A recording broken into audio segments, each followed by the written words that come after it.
Presidência da República, Casa Civil, Subchefia para Assuntos Jurídicos, Lei nº 9.807, de 13 de julho de 1999, estabelece normas para a organização e a manutenção de programas especiais de proteção a vítimas e a testemunhas ameaçadas, institui o Programa Federal de Assistência a Vítimas e a Testemunhas Ameaçadas e dispõe sobre a proteção de acusados ou condenados que tenham voluntariamente prestado efetiva colaboração à investigação policial e ao processo criminal.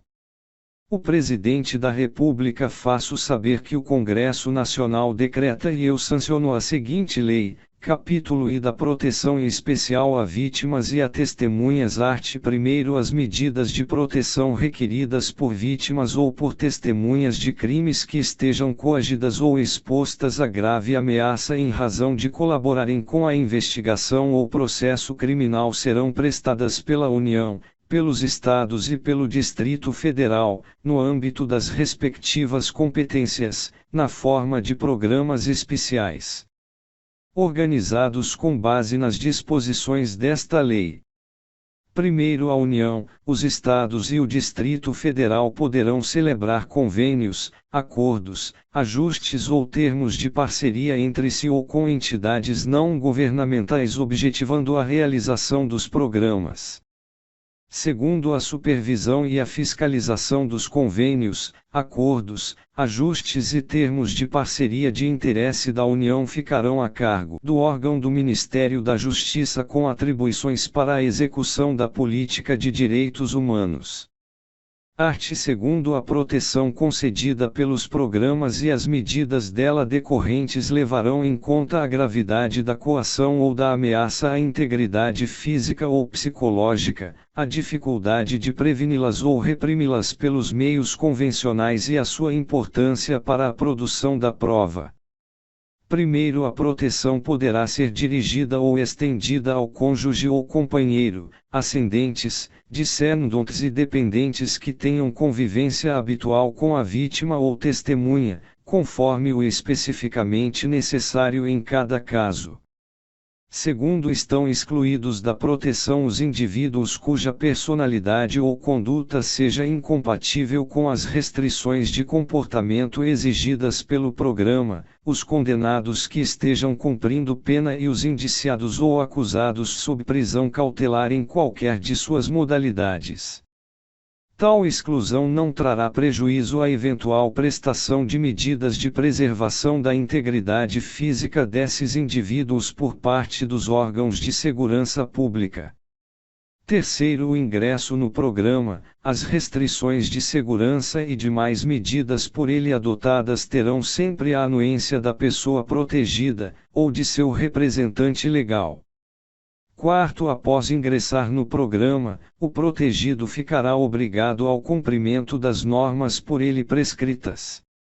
Quinto, as medidas e providências relacionadas com os programas serão adotadas, executadas e mantidas em sigilo pelos protegidos e pelos agentes envolvidos em sua execução. Art. 3º. Toda admissão no programa ou exclusão dele será precedida de consulta ao Ministério Público sobre o disposto no art. 2º e deverá ser subsequentemente comunicada à autoridade policial ou ao juiz competente. Art. 4º. Cada programa será dirigido por um conselho deliberativo em cuja composição haverá representantes do Ministério Público, do Poder Judiciário e de órgãos públicos e privados relacionados com a segurança pública e a defesa dos direitos humanos. Primeiro, a execução das atividades necessárias ao programa ficará a cargo de um dos órgãos representados no Conselho Deliberativo, devendo os agentes dela incumbidos ter formação e capacitação profissional compatíveis com suas tarefas. Segundo, os órgãos policiais prestarão a colaboração e o apoio necessários à execução de cada programa. Art. 5º. A solicitação objetivando o ingresso no programa poderá ser encaminhada ao órgão executor, e, pelo interessado, segunda, por representante do Ministério Público, terceira, pela autoridade policial que conduz a investigação criminal, quarta, pelo juiz competente para a instrução do processo criminal, v. por órgãos públicos e entidades com atribuições de defesa dos direitos humanos. Primeiro, a solicitação será instruída com a qualificação da pessoa a ser protegida e com informações sobre a sua vida pregressa, o fato delituoso e a coação ou ameaça que a motiva.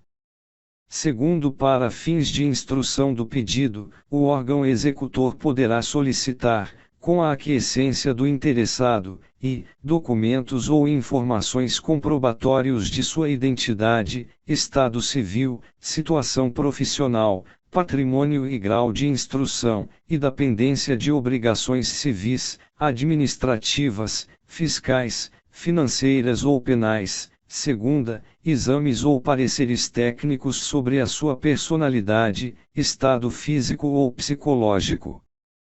Terceiro, em caso de urgência e levando em consideração a procedência, gravidade e a iminência da coação ou ameaça, a vítima ou testemunha poderá ser colocada provisoriamente sob a custódia de órgão policial, pelo órgão executor, no aguardo de decisão do Conselho Deliberativo, com comunicação imediata a seus membros e ao Ministério Público. Art. 6º. O Conselho Deliberativo decidirá sobre o ingresso do protegido no programa ou a sua exclusão. Segunda, as providências necessárias ao cumprimento do programa. Parágrafo único. As deliberações do Conselho serão tomadas por maioria absoluta de seus membros e sua execução ficará sujeita à disponibilidade orçamentária. Art. 7º. Os programas compreendem, dentre outras, as seguintes medidas, aplicáveis isolada ou cumulativamente em benefício da pessoa protegida, segundo a gravidade e as circunstâncias de cada caso, segurança na residência, incluindo o controle de telecomunicações. Segunda, escolta e segurança nos deslocamentos da residência, inclusive para fins de trabalho ou para a prestação de depoimentos. Terceira, transferência de residência ou acomodação provisória em local compatível com a proteção. Quarta, preservação da identidade, imagem e dados pessoais. V. Ajuda financeira mensal para prover as despesas necessárias à subsistência individual ou familiar, no caso de a pessoa protegida estar impossibilitada de desenvolver trabalho regular ou de inexistência de qualquer fonte de renda. Sexta, suspensão temporária das atividades funcionais, sem prejuízo dos respectivos vencimentos ou vantagens,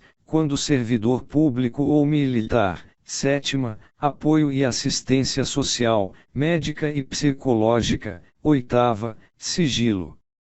Em relação aos atos praticados em virtude da proteção concedida. Nona, apoio do órgão executor do programa para o cumprimento de obrigações civis e administrativas que exijam o comparecimento pessoal.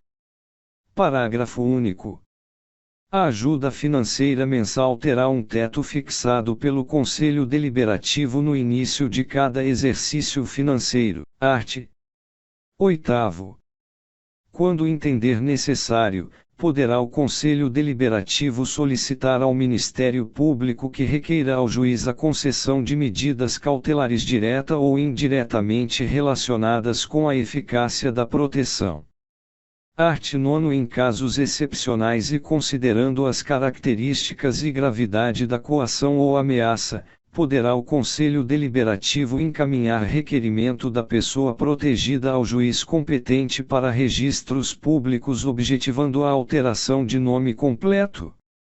Primeiro, a alteração de nome completo poderá estender-se às pessoas mencionadas no primeiro do art. 2º desta lei, inclusive aos filhos menores, e será precedida das providências necessárias ao resguardo de direitos de terceiros. Segundo, o requerimento será sempre fundamentado e o juiz ouvirá previamente o Ministério Público, determinando, em seguida, que o procedimento tenha rito sumaríssimo e corra em segredo de justiça. Terceiro, concedida a alteração pretendida, o juiz determinará na sentença, observando o sigilo indispensável à proteção do interessado, e a averbação no registro original de nascimento da menção de que houve alteração de nome completo em conformidade com o estabelecido nesta lei, com expressa referência à sentença autorizatória e ao juiz que a exarou e sem a aposição do nome alterado. Segunda, a determinação aos órgãos competentes para o fornecimento dos documentos decorrentes da alteração. Terceira, a remessa da sentença ao órgão nacional competente para o Registro Único de Identificação Civil, cujo procedimento obedecerá às necessárias restrições de sigilo. Quarto, o Conselho Deliberativo, resguardado o sigilo das informações, manterá controle sobre a localização do protegido cujo nome tenha sido alterado. Quinto, cessada a coação ou ameaça que deu causa à alteração, ficará facultado ao protegido solicitar ao juiz competente o retorno à situação anterior, com a alteração para o nome original, em petição que será encaminhada pelo Conselho Deliberativo e terá manifestação prévia do Ministério Público. Art. 10. A exclusão da pessoa protegida de programa de proteção a vítimas e a testemunhas poderá ocorrer a qualquer tempo, e, por solicitação do próprio interessado. Segunda, por decisão do Conselho Deliberativo, em consequência de a. Cessação dos motivos que ensejaram a proteção. B. Conduta incompatível do protegido. Art. 11. A proteção oferecida pelo programa terá a duração máxima de 2 anos. Parágrafo único. Em circunstâncias excepcionais, perdurando os motivos que autorizam a admissão, a permanência poderá ser prorrogada. Art. 12. Fica instituído, no âmbito do órgão do Ministério da Justiça com atribuições para a execução da política de direitos humanos, o Programa Federal de Assistência a Vítimas e a Testemunhas Ameaçadas, a ser regulamentado por decreto do Poder Executivo. Capítulo 2 da Proteção aos Réus Colaboradores. Art. 13. Poderá o juiz, de ofício ou a requerimento das partes, conceder o perdão judicial e a consequente extinção da punibilidade ao acusado que, sendo primário, tenha colaborado efetiva e voluntariamente com a investigação e o processo criminal, desde que dessa colaboração tenha resultado, e, a identificação dos demais coautores ou partícipes da ação criminosa. Segunda, a localização da vítima com a sua integridade física preservada. Terceira, a recuperação total ou parcial do produto do crime. Parágrafo único. A concessão do perdão judicial levará em conta a personalidade do beneficiado e a natureza, circunstâncias, gravidade e repercussão social do fato criminoso. Art. 14. O indiciado ou acusado que colaborar voluntariamente com a investigação policial e o processo criminal na identificação dos demais coautores ou partícipes do crime, na localização da vítima com vida e na recuperação total ou parcial do produto do crime, no caso de condenação, terá pena reduzida de 1 a 2/3. Art. 15. Serão aplicadas em benefício do colaborador, na prisão ou fora dela, medidas especiais de segurança e proteção à sua integridade física, considerando ameaça ou coação eventual ou efetiva. Primeiro, estando sob prisão temporária, preventiva ou em decorrência de flagrante delito, o colaborador será custodiado em dependência separada dos demais presos. Segundo, durante a instrução criminal, poderá o juiz competente determinar em favor do colaborador qualquer das medidas previstas no art. 8º desta lei. Terceiro, no caso de cumprimento da pena em regime fechado, poderá o juiz criminal determinar medidas especiais que proporcionem a segurança do colaborador em relação aos demais apenados. Disposições Gerais. Art. 16. O art. 57 da Lei nº 6.015, de 31 de dezembro de 1973, fica acrescido do seguinte sétimo, quando a alteração de nome for concedida em razão de fundada coação ou ameaça decorrente de colaboração com a apuração de crime, o juiz competente determinará que haja averbação no registro de origem de menção da existência de sentença concessiva da alteração, sem a averbação do nome alterado, que somente poderá ser procedida mediante determinação posterior, que levará em consideração a cessação da coação ou ameaça que deu causa à alteração. Art. 17. O parágrafo único do art. 58 da Lei nº 6.015, de 31 de dezembro de 1973, com a redação dada pela Lei no 9.708, de 18 de novembro de 1998, passa a ter a seguinte redação: parágrafo único. A substituição do prenome será ainda admitida em razão de fundada coação ou ameaça decorrente da colaboração com a apuração de crime, por determinação, em sentença, de juiz competente, ouvido o Ministério Público. NR, art. 18. O art. 18 da Lei nº 6.015, de 31 de dezembro de 1973, passa a ter a seguinte redação: art. 18.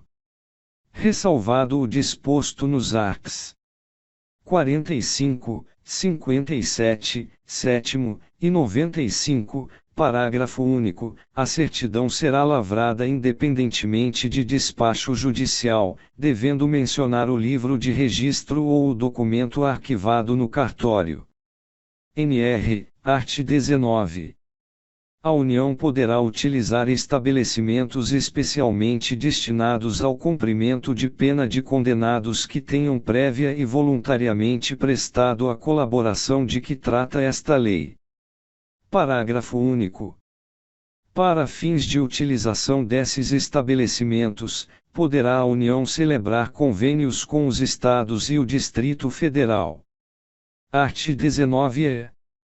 Terão prioridade na tramitação o inquérito e o processo criminal em que ficar indiciado, acusado, vítima ou réu colaboradores, vítima ou testemunha protegidas pelos programas de que trata esta lei. Parágrafo único.